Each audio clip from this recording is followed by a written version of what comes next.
Welcome to Whispers and Confessions. We have prepared a special event exclusively for our subscribers. Only subscribers can participate, so please make sure to subscribe before the event starts. Let's begin right away. If I tell people, they'll probably call me a crazy woman. But you know as well as I do that suppressing human desires doesn't make them go away. Do you know what streetlights that cast a faint glow and public restrooms that people frequent have in common? It's the thrill, the chance that you might get caught. That's right. I've been addicted to that rush for quite some time now. I know I should stop, but it feels like I've already crossed a point of no return. I can't tell anyone, so I'm writing here, hoping for advice. Please leave a comment on what you think I should do after reading this. It all started when I was 25. Fresh out of college, I got a job at a small, nondescript company. My daily tasks mostly involved making coffee and handling some minor office work. Fortunately, most of my coworkers were older, so no one really paid attention to me. I wasn't harassed or bothered, and there wasn't much work for me to do, either. To be honest, it felt like I was getting paid to do nothing, what people call getting paid for just showing up nowadays. I had so much free time on my hands, and I'd even mastered the art of slacking off just enough to avoid getting caught by my boss.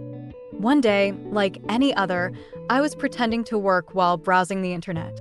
That's when I came across a strange group.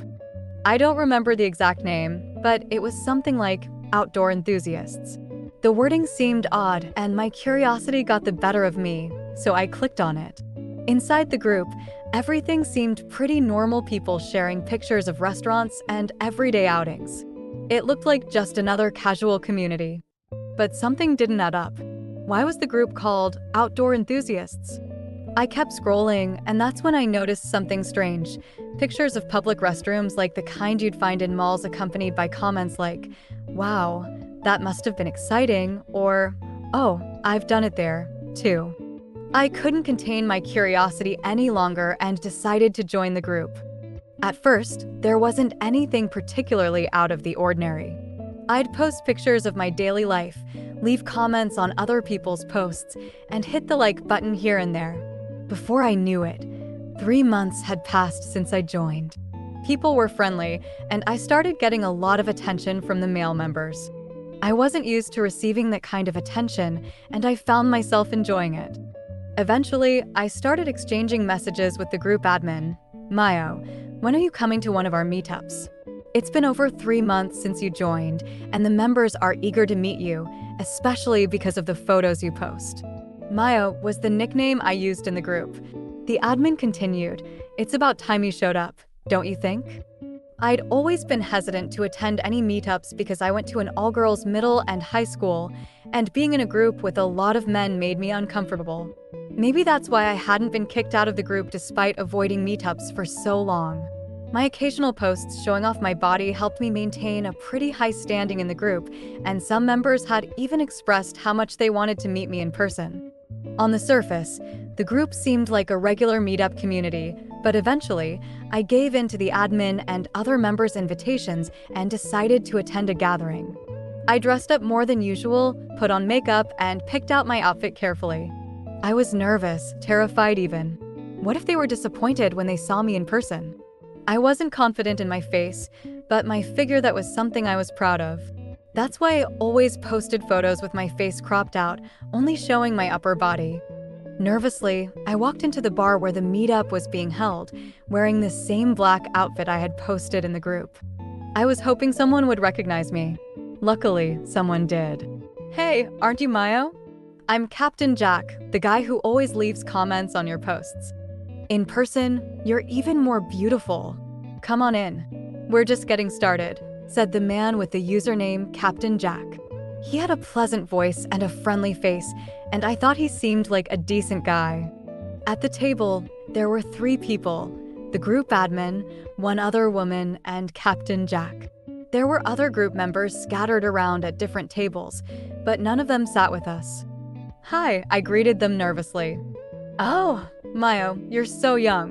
What are we going to do with you?" the woman sitting next to the admin teased.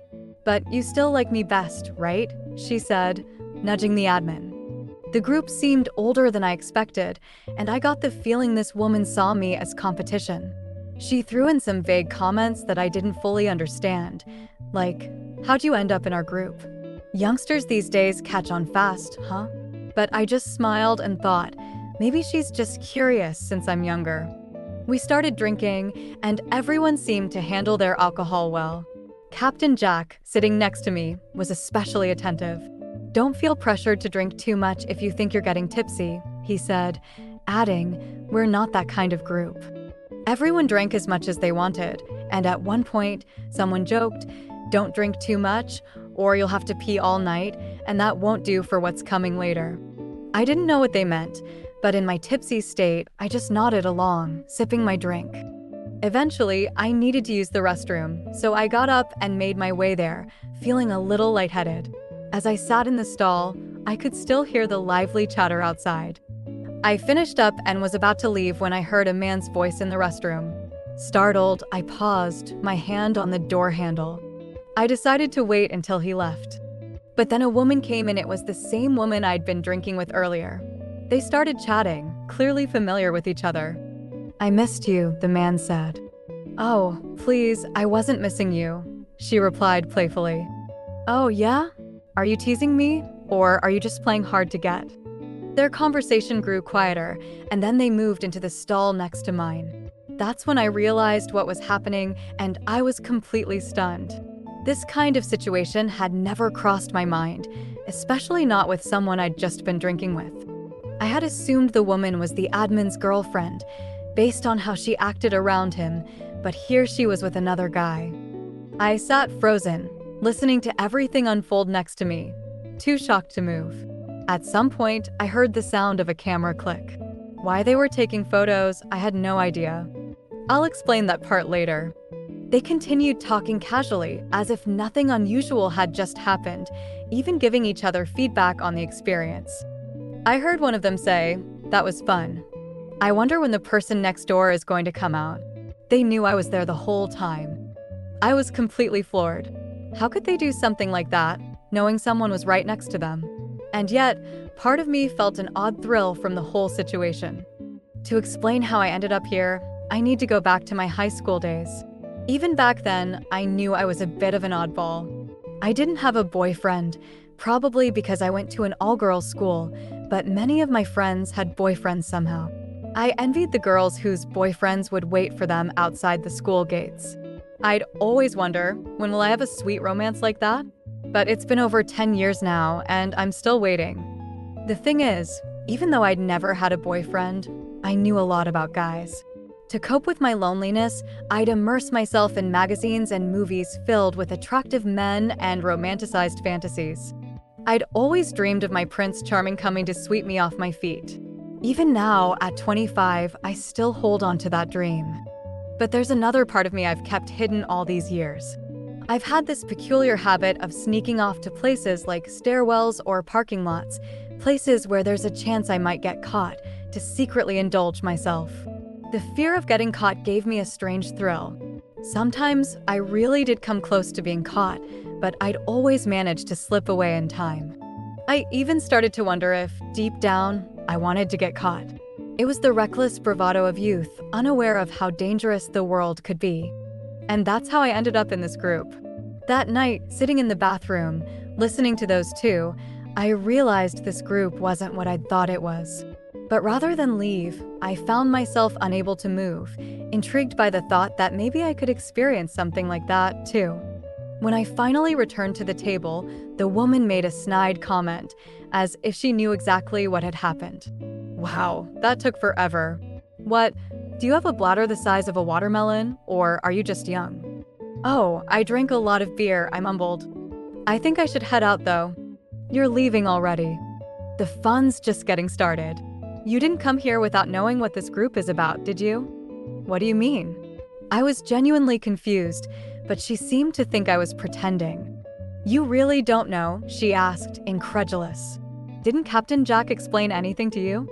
No, I didn't say anything, Captain Jack shrugged. I figured the admin told her. Oh, that guy, always trying to rope in another girl without explaining things. Ugh, that makes me the bad guy now, doesn't it? Guess I'll have to give him a piece of my mind later. Then she turned to me and said, "Listen, if you really didn't know, you can forget what happened and go home. But if you're curious, you're welcome to stay. It could be fun. You heard what went down in the bathroom, right?" She gave me a sly smile. Her casual attitude made me feel like this wasn't such a bad place after all. Instead of running away, I hesitated, considering staying a little longer. I should have bolted out of there, but something about the group's vibe and the woman's words made me feel like I was in the right place, like this fit my secret desires. Captain Jack chimed in, "Yeah, I thought it was weird that someone as young as you joined. It's probably time for you to head home, kid." "I'm not a kid," I snapped, irritated that he wasn't taking me seriously. One of the worst feelings is not being treated like a woman, and I hated being infantilized. I wanted to prove that I wasn't just some naive girl. "I know plenty, okay?" "Oh, is that so?" Captain Jack smiled, his tone playful but cautious. "Well, just remember, no one's forcing you to do anything. We don't do bad stuff here." "Yeah, I get it," I said, even though my hands were nervously fiddling with my beer glass. By this point, a couple of hours had passed, and the atmosphere had shifted. People were starting to talk about heading to a second location for more drinks. I assumed they meant a karaoke bar or something. But then Captain Jack leaned over and said, "You'll be coming with me for the second round." "Just the two of us?" I asked, surprised. "Aren't the others coming?" "Nope. In our group, second rounds are always one-on-one. You can still back out now if you want." "No, I'll go." "So, where are we headed?" "A karaoke bar." He smiled again. Not quite. Somewhere a little darker, with fewer people. And just like that, without fully realizing it, I found myself agreeing to follow Captain Jack, still trusting his calm and reassuring voice, even though I had no idea what I was really getting into. Captain Jack drove us somewhere, and I was starting to feel scared. As we drove farther away, I couldn't stop trembling. Noticing this, Captain Jack reached over and held my hand. His hand was warm, infinitely so. "We're here. Want to get out?" "What is this place?" "It's so dark." The place we arrived at was dimly lit, with just a single streetlight illuminating the area. "Well, since you're still young, I couldn't take you anywhere too public. You seem a bit shy, so this place seemed more fitting. Don't you like it?" "What are we going to do here?" "What? Didn't you see what that woman was doing earlier? You're not going to back out now, are you? That would be a letdown." Yeah, I saw. But here? Really?" I couldn't calm the pounding in my chest. Doing something like this outdoors with a man I'd just met, it was so intense. Up until now, I'd only ever done things on my own. This was going to be my first time with someone else. This is my first time." "What? Your first time?" Captain Jack's face showed irritation, as if he hadn't heard me properly. "I don't want to do it with someone who's inexperienced. Get back in the car." "No, wait. I'll do it. I'm used to being outdoors anyway." "What do you mean you're used to it? You just said this is your first time." "I mean, it's my first time with a guy, but I've done it by myself outside a lot." "What the hell?" "Fine, we'll take it slow." And so we began, under the faint glow of the streetlight and the soft light of the rising moon. When we were done, we got back into the car. "Was that really your first time?" "I went easy on you because you said it was," Captain Jack said, wiping the sweat from his forehead. "Yeah, it was my first time, but I know how everything works." Captain Jack drove me home afterward. Once I got home, I showered and lay down on my bed, scrolling through the group's online cafe on my phone. Finally, I understood what all those photos meant. The pictures from earlier of the bathroom where that woman had been and of the spot under the tree where Captain Jack and I had been were already uploaded. Comments were flooding in, things like, "Wow, must have been exciting with so many people around," and "Nothing beats under a tree in the summer." It hit me, I was the one in those photos. And realizing that thrilled me even more. I couldn't stop myself from attending the next meetup, despite knowing I should. The feeling of doing something in secret was starting to control me. I even began to have reckless thoughts about wanting to get caught. This time, my partner was the man who had been with that woman from the bathroom. He was in his 30s and seemed even more eager for me than Captain Jack had been. For our second round, we chose the fitting rooms at a department store. The tension was high. There was a real chance a store employee might catch us. The curtains didn't fully reach the floor, so someone could easily see our shadows. I hesitated, but the man urged me on. We went through with it, and soon all the noise around us faded away. For a moment, it felt like we were the only two people in the world. Afterward, the man said, "You're really popular in the cafe." Captain Jack said, "There's no one else as attractive as you. You'll keep coming, right? We need more young people in the group. Most of the members are getting older." I asked him, "Do you think it's okay for me to keep living like this?" "I still have doubts." "What doubts?" "We all have jobs, and we just meet up to have some fun now and then. If you're happy, that's what matters, right?" He said that and left without another word. I sat in the fitting room, lost in thought, when suddenly I heard someone else enter the room. To my shock, it was a coworker from my office. "Oh, hey. Fancy running into you here. Shopping for clothes?" Yeah, just browsing. Actually, I have somewhere to be, so I'll be heading out. Take care." I hurried out, trying to hide the evidence of what had just happened from dripping down my legs. I was worried they might have noticed, but the thrill of it all was indescribable. My heart was pounding, and I had the overwhelming thought, I'll never be able to quit this. In the end, my mind didn't change. Like the guy had said earlier, if I'm enjoying myself, isn't that enough? I had gone to an all-girls middle and high school, and up until the age of 25, I had never really dated a man. But now that I'd found this world, a world where I felt the greatest satisfaction, why should I stop? Everyone who came to this cafe shared the same preferences as me. We all enjoyed doing things outdoors, in secret. The thrill of doing something where we might get caught was exhilarating for all of us. I may have been late to the game, but I was diving in headfirst. I didn't discriminate between one man or another. As long as I could satisfy my desires, it didn't matter who it was. This cafe was created solely for that purpose, and no one really did anything wrong. Everyone had jobs, and they all acted with a certain level of respect. The only issue was that some of the members were married. That's the contradiction, isn't it? We all crave the thrill of getting caught, but we know that if we actually did get caught, it would ruin everything. So, what do you think? Is it okay for me to keep living like this? I'm incredibly happy right now, but deep down, I'm terrified of what might happen if the man I eventually marry finds out. That's all for today's story. If you enjoyed it, please like and subscribe. And I'd appreciate it if you could leave a comment on what you think I should do next.